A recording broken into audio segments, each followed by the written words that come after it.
Estrés hídrico y mecanismos de adaptación.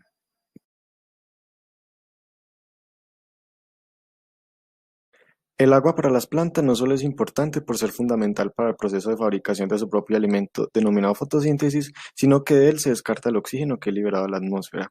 Incluso en ambientes donde el agua es mínima, lo mismo pasa con la vegetación, y aunque hay especies adaptadas a estos ambientes, se debe a su capacidad para almacenar este importante elemento. Podemos evidenciar la importancia del agua en 6 procesos diferentes. Primero tenemos la germinación de semillas, pues el agua activa las enzimas y permite la salida de la planta. En el segundo tenemos la fotosíntesis, pues el agua proporciona hidrógeno para su exitoso proceso. La tercera es la translocación, pues gracias a la acción capilar del agua puede moverse a través de los diferentes órganos de la planta. Cuarta, tenemos la estructura de la planta. ¿Por qué? Pues ellas usan la turgencia, es decir, la presión del agua para mantenerse rígidas y en sus células para crecer. De quinto tenemos la transpiración, que es útil para permitir la entrada de CO2, el flujo de nutrientes y para mantener fría la planta. Y como sexto tenemos la creación de hábitats, pues el agua en los ecosistemas permite que haya diversidad y miles de plantas. Las plantas también se estresan, y aunque suene raro, es cierto, incluso mantienen estresadas, pues cuentan con un amplio número de factores estresantes durante todo su ciclo de vida que se diferencian en dos.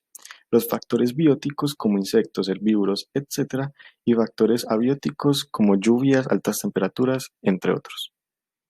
Los dos factores que definen el estrés son la magnitud del estrés, pues la planta tendrá una respuesta diferente dependiendo de la severidad de este, porque no es lo mismo un cambio brusco a uno leve, y la duración del estrés, que es el que marca el daño que se pueda producir, pues si la duración es muy larga, la planta no podrá recuperarse. Por ello, si la planta no desarrolla defensas, no sobrevivirá. Ahora bien, el estrés hídrico sucede cuando la demanda de agua es mayor que la disponible en determinado periodo de tiempo. Puede ser provocada por dos agentes: físicos, cuando se excede la demanda de agua en relación a la disponibilidad física limitada existente, o económicos, cuando el suministro es bajo debido a las malas prácticas o la falta de financiación de recursos. Como el estrés hídrico es uno de los principales inconvenientes que presentan las plantas, es muy necesario conocer el efecto fisiológico que producen las plantas, y como la falta de agua afecta la mayor parte de las funciones vitales, no hay proceso fisiológico que no se vea involucrado.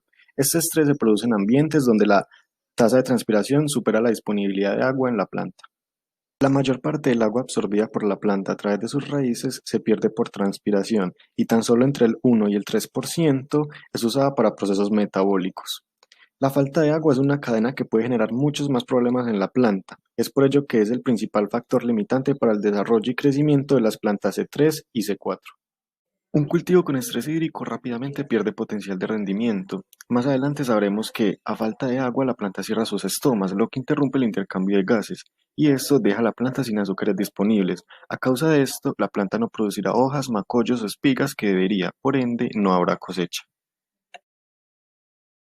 Como el maíz fue una de las plantas más seleccionadas para el trabajo final, es importante saber que, aunque los cultivos de maíz tienen gran eficiencia en el uso del agua, pueden verse afectados por estrés hídrico en cualquier momento del ciclo, pero su impacto viene muy determinado por el estadio de la planta. Los más vulnerables son los estadios principal 6 y 7, es decir, los que corresponden a la floración y al inicio del llenado. El estrés hídrico en la floración o al inicio del llenado del grano impactará más, pues la demanda de agua es inferior y cuentan con más mecanismos. Es recomendable realizar siembras directas para mantener al máximo las reservas de agua y ajustar la densidad de siembra, además de garantizar el suministro más que todo en épocas de mayor sensibilidad, y para ello es imprescindible seguir las necesidades hídricas semanales estimadas mediante la evapotranspiración. Como profesionales del campo, es muy necesario actuar de manera rápida ante problemas ambientales. Por ello, cuando una planta presenta estrés por agua, se ven diferentes factores: en la disminución del crecimiento, en la falta de turgencia de la planta, en hojas secas y en el crecimiento de la raíz en busca de agua. El porómetro es una herramienta que se encarga de medir la conductancia estomática, es decir, la facilidad con la que el agua se mueve en la atmósfera. Una planta que transpira más es un indicador de que no presenta estrés hídrico. El porómetro cuenta con sensores que miden la humedad de la hoja versus la humedad del ambiente por diferencia de humedad. Para esto es importante considerar que la hoja seleccionada esté sana y que el momento más recomendado es a mediodía. Carbotenia hydromax es una composición específica en ácidos carboxílicos que ayudan a la planta a recuperarse después de sufrir por altas temperaturas, falta de agua, sequía y, aparte de esto, adaptarse y crecer en condiciones adversas para disminuir los efectos del estrés hídrico. La composición de esta solución de macronutrientes y ácidos carboxílicos cuentan con nitrógeno, fósforo, potasio y magnesio.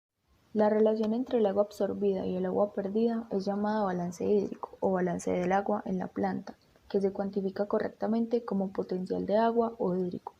De acuerdo con los requerimientos de agua, las plantas pueden ser consideradas como hidrófitas si están adaptadas a vivir total o parcialmente sumergidas en el agua. En general, no toleran potenciales hídricos más negativos de -5 a -10 bares. Como mesófilas si están adaptadas a un aporte moderado de agua, tolerando potenciales hídricos de hasta -20 bares, y como xerófitas si están adaptadas a ambientes áridos. En general, no toleran potenciales hídricos más negativos de -40 bares. Así entonces, podríamos decir que cualquier condición o sustancia desfavorable que afecte o bloquee el metabolismo, el crecimiento o el desarrollo de una planta se considera estrés. En sentido amplio, el estrés hídrico incluye en realidad dos tipos de estrés contrapuestos, por déficit o por exceso de agua en el suelo. Cuando tenemos una condición de exceso de agua, se limita enormemente el intercambio gaseoso y se dan condiciones de anoxia, afectando el crecimiento de las raíces y de las plantas. Sin embargo, frecuentemente usamos solo dos términos en este contexto y para referirnos a lo mismo, el estrés y déficit hídrico, pero ambos definen diferentes situaciones. A medida que la cantidad de agua disponible en el suelo para las plantas se reduce, o sea, déficit hídrico afecta el contenido de agua en las plantas. Estas reducciones provocan alteraciones en los procesos metabólicos, originando efectos negativos en el crecimiento y desarrollo de las plantas. Esto sí es lo que conocemos como estrés hídrico. Como tal, tenemos que las plantas a lo largo de su desarrollo experimentan algún grado de estrés por déficit hídrico, y este puede ser causado por agentes físicos y o económicos mencionados anteriormente, pero también por agentes bióticos, que se deben en general al cambio climático global, cambios naturales de la cantidad de agua disponible de un lugar causados por lluvias o desbordes temporarios de ríos y arroyos. Son comunes en todo el mundo y afectan a los cultivos implantados en esos suelos, en forma parcial o total, según su duración e intensidad, como ya lo dijo el compañero Sebastián. También tenemos los incendios forestales, retrasos en temporales de lluvias, deshielos que provocan el aumento del nivel del mar y cambios artificiales provocados por el ser humano, al desviar y acabar con recursos naturales. Dos de las respuestas o consecuencias que se consideran más relevantes de la planta frente al tema estrés hídrico son la inhibición del crecimiento y el cierre estomático. El primero se debe a una pérdida de turgencia. A medida que va disminuyendo la cantidad de agua que la planta retiene, lo hacen también el de las propias células, de modo que disminuye el volumen celular y la turgencia de la célula. La pared celular se vuelve inflexible, limitando así el crecimiento y desarrollo.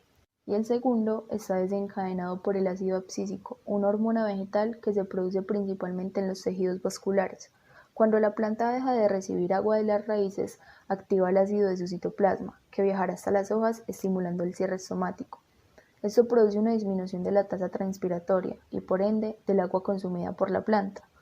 La caída de la conductancia estomática produce una caída en la asimilación de CO2 y diversos efectos asociados, tales como la absorción de nutrientes y minerales, clorosis y abscisión foliar. De igual manera, se reduce la fotosíntesis, haciendo que la planta deje de generar energía y de producir azúcares. En sí, podríamos decir que detiene su metabolismo. Bueno, ahora hablemos un poco sobre lo que son los mecanismos de adaptación en plantas. Primero hay que entender que toda característica de un organismo o sus partes que tenga un valor definitivo en lo que respecta a permitir a dicho organismo existir en las condiciones de su hábitat puede llamarse adaptación.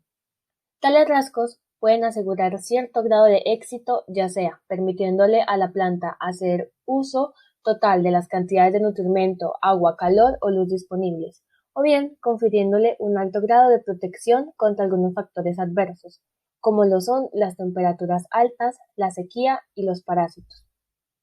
Al acumular adaptaciones, los organismos utilizan los recursos del planeta cada vez más eficientemente, y al cabo de un prolongadísimo periodo de desarrollo, muchas, si no es que la gran mayoría de las características de una especie son adaptativas. De hecho, se dice que un organismo es un paquete de adaptaciones. En esta diversidad de adaptaciones, algunas especies se han convertido en tolerantes a un factor estresante o a varios, mientras otras son muy sensibles al mismo. La tolerancia o resistencia a un estrés puede cambiar a medida que la planta crece. Puede ser sensible a bajas temperaturas en el estado de plántula y al volverse en una planta adulta puede volverse resistente.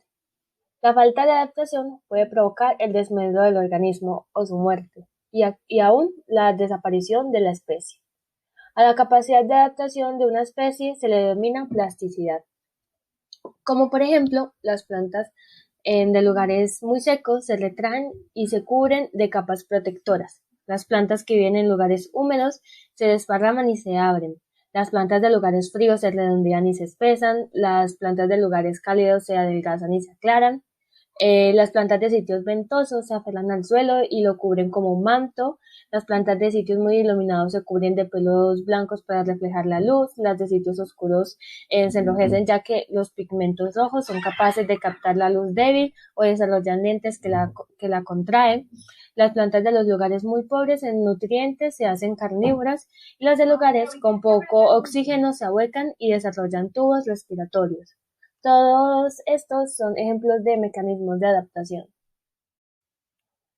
Pero entonces, ¿cuáles son los mecanismos de adaptación que tienen las plantas frente al estrés hídrico? A lo largo de la evolución, las plantas han desarrollado diferentes respuestas y adaptaciones que les permiten sobrevivir en constante déficit hídrico. Muchas de estas adaptaciones están relacionadas con una mayor capacidad de tomar agua o con un uso más eficiente de este recurso. Algunas plantas poseen adaptaciones como el desarrollo del metabolismo C4 y del metabolismo ácido de las crasuláceas o CAM, que les permiten explotar ambientes más áridos. Cuando el déficit hídrico se desarrolla lentamente, las plantas pueden presentar respuestas de aclimatación, que tienen efectos sobre el crecimiento, como la disminución de la expansión foliar y el aumento del crecimiento radicular. Otro mecanismo de resistencia a nivel fisiológico es el cierre de estomas, estructuras responsables de la mayor proporción de pérdidas de agua en las plantas, para reducir en la misma proporción el intercambio de gases con la atmósfera y el tiempo durante el que se puede desarrollar la fotosíntesis. Esta respuesta está mediada por la hormona ácido abscísico ABA. Hay plantas que también tienen adaptaciones morfológicas.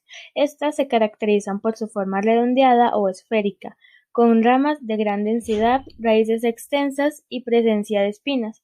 Todo esto les permite enfrentar las horas de sol y generar un ambiente interno más húmedo y fresco, para proteger así sus brotes, flores y semillas. Otra respuesta es esconderse bajo la tierra. Existen vegetales que, en épocas de extrema sequía, pierden su parte aérea, el tallo, hojas o espinas, y solo quedan los tallos subterráneos, que son capaces de almacenar agua y alimento. Por último, también están quienes enrollan sus hojas en situaciones de estrés, esto para reducir la transpiración, la deshidratación y el área expuesta a la luz en hojas de diferentes especies como el arroz, el maíz o el trigo. Y esto no solo viene dado como respuesta al déficit hídrico, sino también como respuesta a altas temperaturas, irradiación, insectos, virus, hongos y bacterias.